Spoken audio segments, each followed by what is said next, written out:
Hello students of class 7th. Today we shall discuss chapter 1 crop production and management means फसल उत्पादन और प्रबंधन। ठीक है स्टूडेंट्स, तो देखिए इससे पहले भी क्या था, हम इस चैप्टर को बता चुके हैं आपको, ओके, बट यहाँ एक रिवीजन के रूप में आपका दोबारा से स्टार्ट हो रहा है। तो देखिए है क्या, तो इसमें जो हम सीखने वाले हैं, जो लर्निंग ऑब्जेक्ट्स हैं वो क्या हैं। पहले तो हम एग्रीकल्चर क्रॉप प्लांट्स ये पढ़ेंगे, जो खेती होती है और जो फसल होती हैं वो, और भारत में जो फसल वाले सीज़न होते हैं क्रॉप सीजन्स वो, और एग्रीकल्चर प्रैक्टिस इम्प्लीमेंट्स इन यूज़, और जो एग्रीकल्चर करने के खेती करने के जो तरीके होते हैं और जो जो औजार में इस्तेमाल होते हैं वो, मैन्योर और फर्टिलाइज़र में क्या डिफरेंस है, ओके, इरिगेशन, बीडिंग, हार्वेस्टिंग इनके क्या मतलब हैं, फूड ग्रेन अनाज को स्टोर करके रखना, और एनिमल हस्बेंड्री। ठीक है, चलिए लेट्स बिगिन, स्टार्ट करते हैं। So see now, all organism need food for their survival. Food is an essential requirement for carrying out various life processes. जितने भी ऑर्गेनिज्म हैं उनको सर्वाइव करने के लिए खाने की ज़रूरत होती है। फूड एक जो है बहुत ही ज़रूरत की चीज़ है, मतलब इसके बिना तो जो लाइफ प्रोसेस हैं वो नहीं हो सकती हैं। ठीक है, ह्यूमन जो होता है, human being obtain their food from various plants and animal sources. और ह्यूमन बींग जो है अपना खाना जो तरह तरह के प्लांट्स, पेड़ पौधे हैं और एनिमल्स हैं उनसे लेता है। जैसे कि एग्जांपल, प्लांट्स पौधे आप अनाज जो लेके आते हो पेड़ों से आता है, फ्रूट्स पेड़ों से है, वेजिटेबल्स पेड़ों से है, स्पाइसेस भी पेड़ों से है, एंड द इम्पॉर्टेंट थिंग जो एनिमल्स की बात करें, एनिमल्स भी इसमें बहुत योगदान निभाते हैं। जो फ़िश है वो भी आपका फूड के रूप में यूज़ होती है, और भी मटन है, चिकन है, एग है, ठीक है, ये सारी चीज़ें, ओके। देखिए, plants can prepare their own food through photosynthesis और एनिमल्स कैन नॉट। प्लांट जो हैं अपना फूड बना सकते हैं फोटोसिंथेसिस के थ्रू, लेकिन एनिमल्स ऐसा नहीं कर सकते हैं। तो इस वजह से क्या होता है कि प्लांट्स जो होते हैं वो ऑटोट्रॉफ्स कहलाते हैं, और एनिमल्स जो हैं वो हेटरोट्रॉफ कहलाते हैं। मतलब वो प्लांट जो अपना खाना खुद बनाते हैं ऑटोट्रॉफ, और जो एनिमल्स नहीं बना पाते वो हेटरोट्रॉफ। ठीक है, क्यों? We can say that animals are dependent on plants. Animal जो होते हैं ना प्लांट्स पर डिपेंडेंट होते हैं ये animals, okay. To meet the increase food demand, proper production management is food is required. यानी कि जो हमारे फूड की जो डिमांड होती है वो बढ़ रही है, तो उस बढ़ती हुई फूड की डिमांड को देखते हुए जो प्रोडक्शन है वो, उस प्रोडक्शन है, मैनेजमेंट ऑफ फूड है, ये सब बहुत ज़रूरी है। ठीक है, अब देखिए, अब हम बात करते हैं सबसे पहले ये plants of same type and grown in large quantity are called crop. यानी फसल क्या होती है?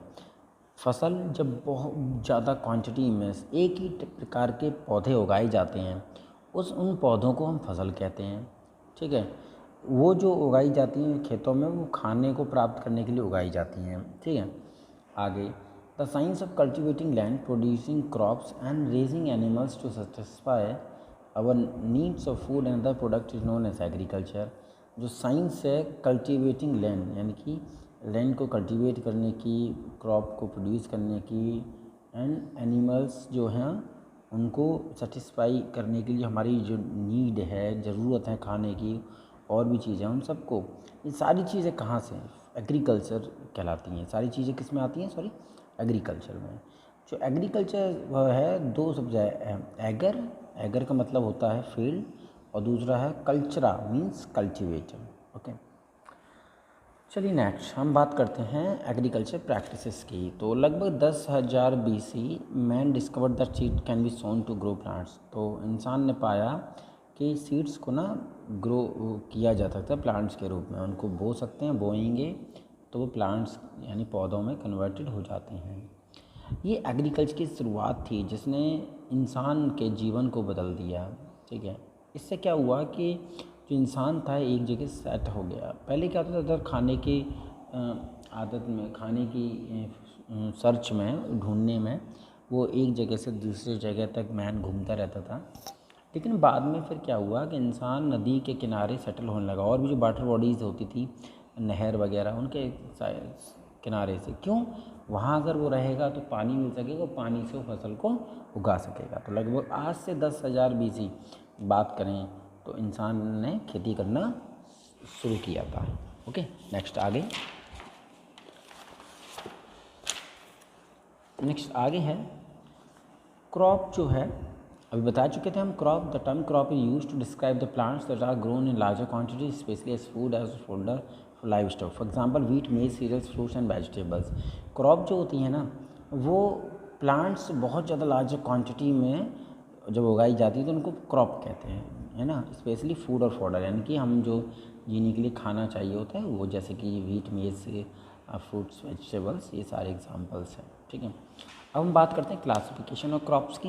क्लासिफिकेशन ऑफ क्रॉप, तो दो क्रॉप प्रोडक्शन जो है varies from season to season and from region to region. जो क्रॉप प्रोडक्शन है वो समय के हिसाब से, सीजन के हिसाब से और रीजन यानी क्षेत्र जो होते हैं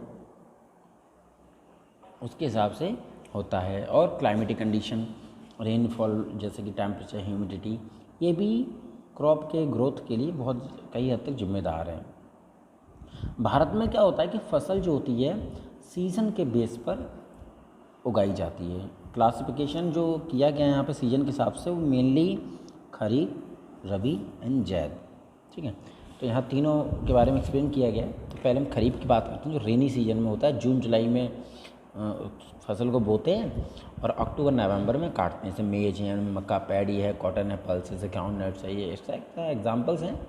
ये जो हैं ये सारे जून जुलाई में, लगभग जून में या जुलाई में बोए जाते हैं, जिस सबसे पानी अवेलेबल हो जाता है। भारत में मेनली रेन के ऊपर डिपेंड करता है किसान, तो जब जून या जुलाई जब भी बारिश होती है उस हिसाब से ज़्यादा जैसे पानी अवेलेबल होता है, और अक्टूबर नवंबर तक पक जाती है फसल, उसको काट लेते हैं। उसके बाद वो कटने के बाद दूसरी फसल फिर उगो देते हैं। अक्टूबर में कट के देखो, अक्टूबर से शुरू, नवंबर में, नवंबर में शुरू, मतलब रबी यानी विंटर सीजन, जो कि मार्च अप्रैल में काटी जाती है।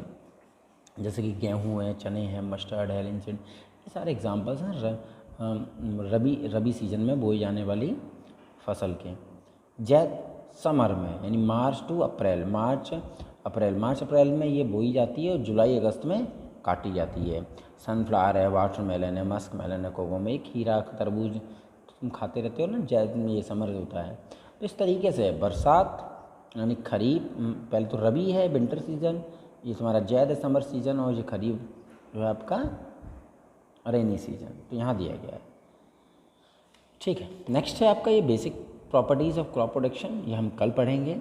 ठीक है, तब तक आप ये पढ़ना और इस चार्ट को अच्छे से याद कर लेना, क्योंकि ये काफ़ी इम्पोर्टेंट है, चाहे किसी भी एग्ज़ाम्स में जाओ ये पूछा ही जाता है। तो मैं और भी बड़ी क्लासेस में ये मिलेगा। ओके स्टूडेंट्स, चलो आज यहाँ तक है, हम कल यहाँ से रिवाइज करते हैं basic practice of crop production.